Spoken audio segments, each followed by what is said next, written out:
ఆ ఒక్క క్షణం మీరు పేరెంట్‌గా గెలుస్తున్నారో కానీ, జీవితాంతం పార్ట్నర్‌గా ఓడిపోతున్నారండి. అదేంటో చెప్తానండి.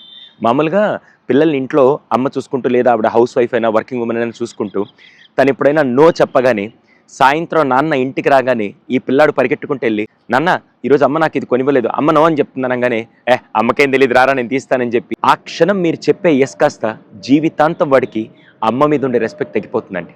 ఇది సేమ్ వైస్ వర్సా కూడా. ఎప్పుడైనా నాన్న నో చెప్పిన తర్వాత అమ్మ దానికి యెస్ అని చెప్పినా కూడా పిల్లల మనసులో ఈ రోజటి నుంచి అమ్మకి రెస్పెక్ట్ ఇవ్వలేదా, నాన్నకి రెస్పెక్ట్ ఇవ్వలేదా అని చెప్పి వీలైనంత వరకు పిల్లల ముందు పార్ట్నర్‌ని రెస్పెక్ట్ తక్కువ చేసి మాత్రం చేయకండి. ఇటువంటి ప్రాబ్లమ్ మీరు ఎప్పుడైనా ఫేస్ చేసారా? కింద కామెంట్స్‌లో తెలియజేయండి. మీరు ఆ క్షణం పేరెంట్‌గా గెలుస్తున్నారనుకోవచ్చు కానీ, ఆ టైంలో వాడు నాన్న దృష్టిలో అమ్మకి పెద్ద విలువ ఇవ్వలేదు. No problem. అమ్మ మాట లెక్కలేదు. లేకుంటే నాన్న మాట లెక్కలేదని చెప్పి జీవితాంతం పార్ట్నర్‌కి రెస్పెక్ట్ ఇవ్వాల్సిన అవసరం లేదు అని మీరు ఇండైరెక్ట్‌గా పిల్లలకి నేర్పిస్తున్నట్టే. దయచేసి బాగా గుర్తుపెట్టుకోండి. పేరెంటింగ్ అంటే ఇద్దరూ కలిసి ఒక మాట మీద ఉండమండి. ఎప్పుడైనా అమ్మ నో అని చెప్తే వెంటనే మీరెళ్ళి యెస్ చెప్పకుండా, అమ్మ నో అనిందంటే దానికి ఏదో రీజన్ ఉంటుంది. ఎళ్లి ఒకసారి కనుక్కుందాం.